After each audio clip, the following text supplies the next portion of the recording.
Thank you very much, Dylan. It's a pleasure to be here. So I'm going to talk about experiential learning, and I'm going to take you back to the mid-'60s. So here's a little boy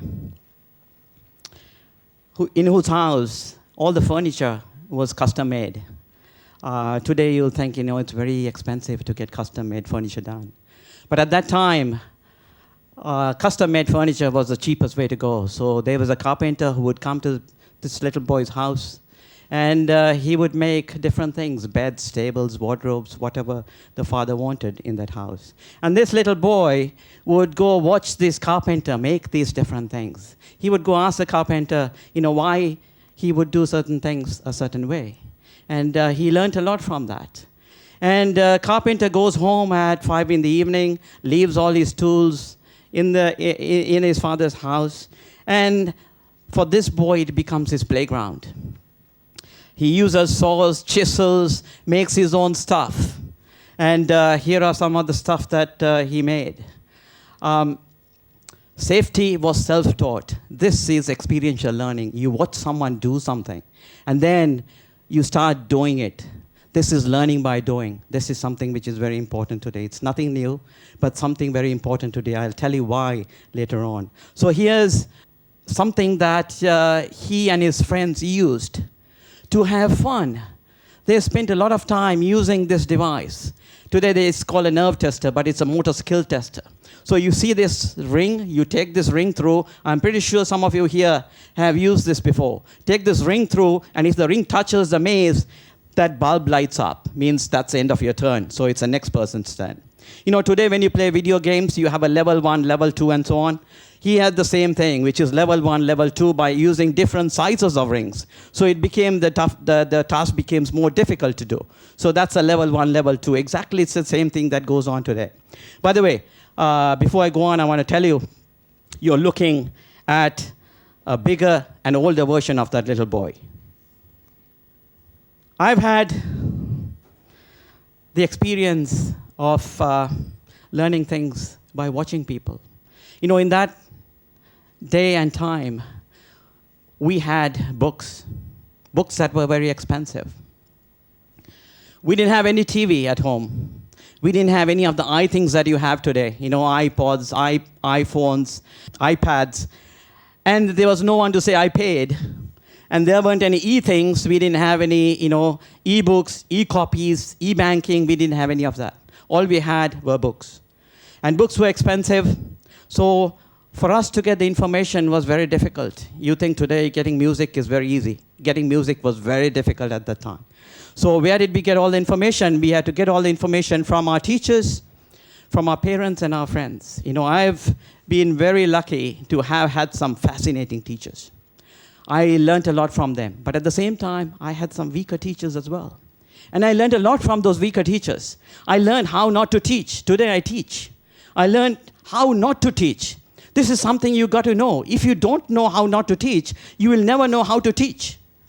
A lot of the students today don't go to class. You know why? They say, hey, it's a boring class. I don't learn anything. It's not challenging. I fall asleep. Go to that class. Go to the class and challenge your teachers. This is what you really need to do. Ask questions. Ask questions. Ask the teacher to tell you stories. Telling stories is very important because you will remember a lot of things. You need context to remember. If you don't have context, you're not going to remember anything. It's just memorizing everything. But the moment you put context into it, you remember for a long time. This is basic of long-term memory.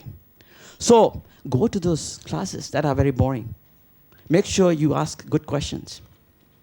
I've got into trouble asking a lot of questions. I'll tell you that another day. So people say lifelong learning is cradle to grave. To me, it's not. It's cradle to cradle. You teach others. There are future educators here. You need to transfer that knowledge. You need to tell students how not to teach and how to teach. Make sure that is communicated very effectively. This is very important. You need to have these extremes. That's when you really understand how to do things right. Now, the new millennium came. I'm going to fast forward here. Everything changed. Something called a smartphone came about. What happened? Everything is cataloged today on the internet. But for you to find information, you need to ask the right question. If you've not been asking the whys, you go to the class and ask the teacher, why does it happen that way? Or why does this thing work this way? Why don't you tell me something else? If you've not been asking those why questions, you'll never know what to ask when you go on to Google, okay? Google will answer you only if you ask the right question. If you don't know what to ask, Google's gonna give you some garbage. You're gonna get a million hits, you don't know what to look at. So you have to really know what to ask. This is very important. So in my time, I had basically a very straight line path. We had a few tracks. You got on the track, and you knew exactly where you were going. You knew where your destination was. When I was 6 years old, I knew I wanted to be an engineer. And today I am. Or at least I was. But today it's a different story. What's the problem? It's a convoluted path. There are millions of paths you can take. Students today don't know where to go. They always say, what if I choose this?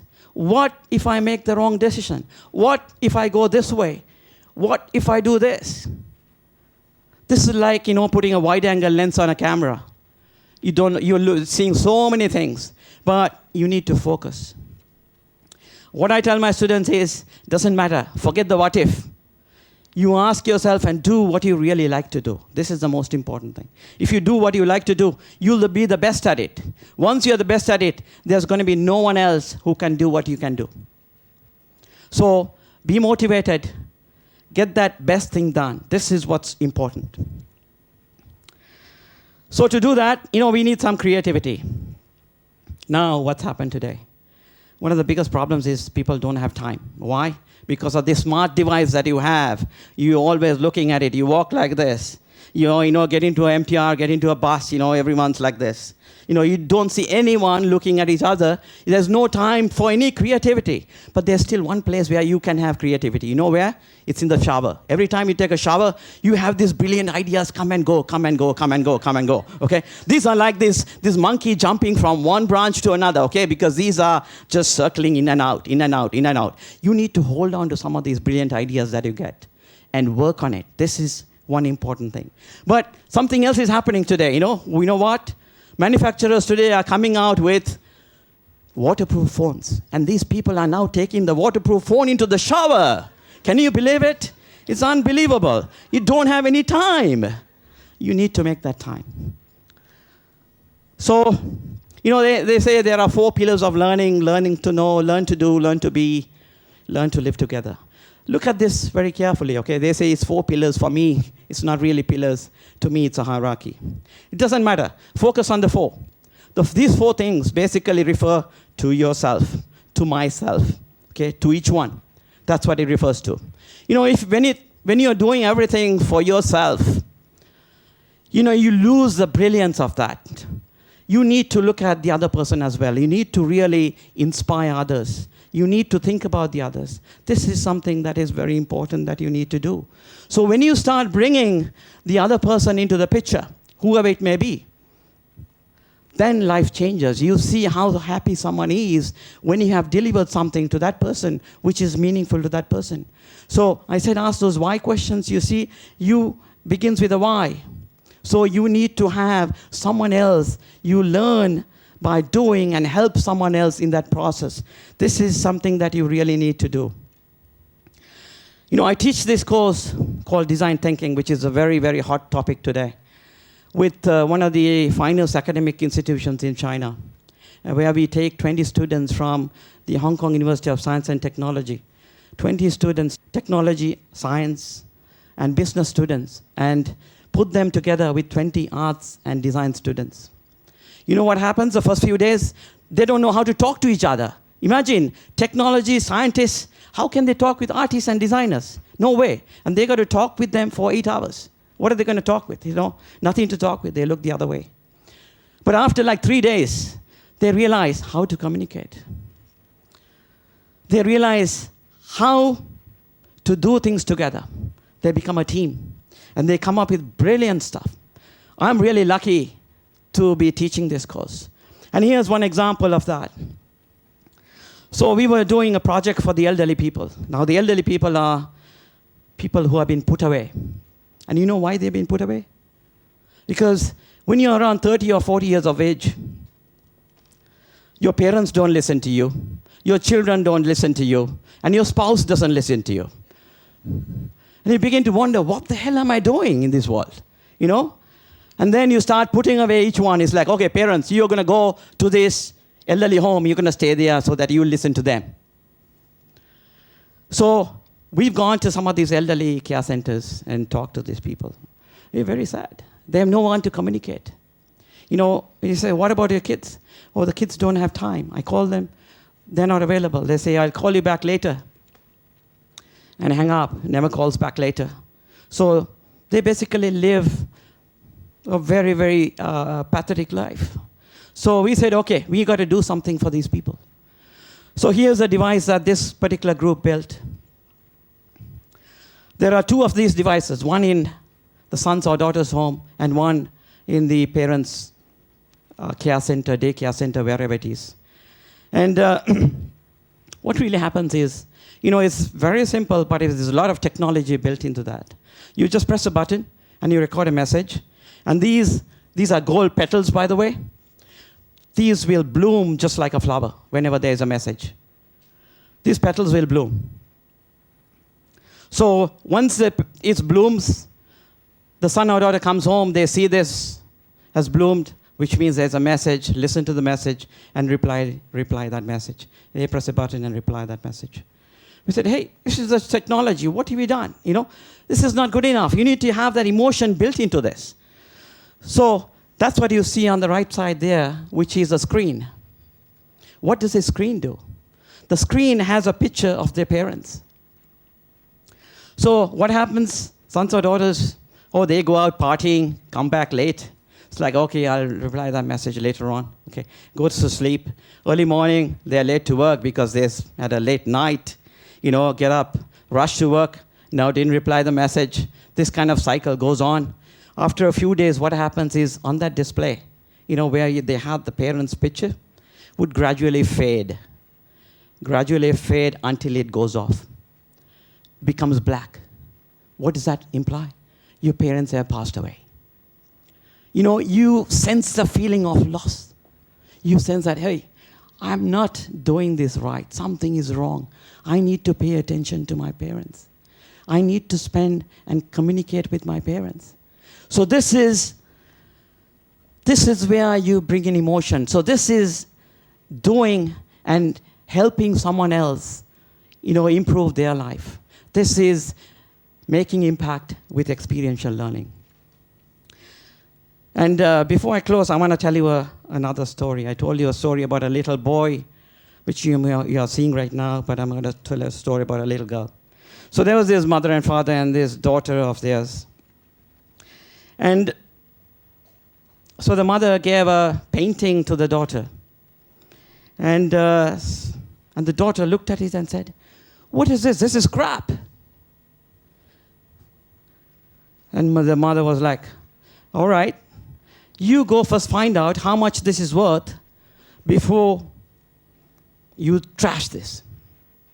So daughter was like, okay, you know what kids do today, right? First thing is Instagram, picture. Puts on Instagram, gets a whole heap of responses from her friends. What is this crap? It's like, I knew this. Goes to the father. Dad, everyone thinks this picture is crap. What should I do? Well, your mother said, go find out how much it's worth, right? All right. So takes more pictures and puts it on eBay. Remember those iThings and eThings that you have now? Instagram, eBay. Puts it on eBay. Auctions it. After 1 week, someone offers $25. Oh, crap, to $25, not bad, right? Luckily for her, there was a cooperative art fair in her neighborhood. So she takes this nice tablecloth, takes this picture there, puts it on there, and displays it beautifully. And within like minutes, there was a lady walking up to her, looking dead eye-to-eye contact. It's like, where did you get that picture? It's like, Wait, did mom steal this picture? It's like, why? I want it. I pay you $10,000 for it. What? $10,000 for this? It's like, why? Remember all those why questions you need to ask those teachers of their boring classes? Very important. Why? Because this is the 6th painting. My mother had a collection of 5. This is the 6th painting that her grandma did. And she's been looking for this 6th painting for like 5 years. Right now, she's in the hospital. She's in the last stages of her life. And if she sees this picture, she may recover. This is a classic validation of what Henry Ford said. Whether you think you can or you can't, you are right. At first she said, hey, this is crap. So trash it. But later on, she took the effort to find out that it's really worth something, more than what she thought. So keep that in mind. This is very important. Now, what is that painting? That painting is you. You are that painting. You will feel your crap. Your friends will think you are absolute trash. But you need to find the person to whom you're really worth. This is not easy. This is going to take some time. You're going to put in a lot of effort to do that. You may have to inspire a lot of people in the process of doing that. But the day you find that, you will really find how much you're really worth. And that's going to make a big change in your life. So, educators, future educators here, put in that time that you really need. And you'll find you're that 6th painting that someone has been looking for a very long time. Thank you very much.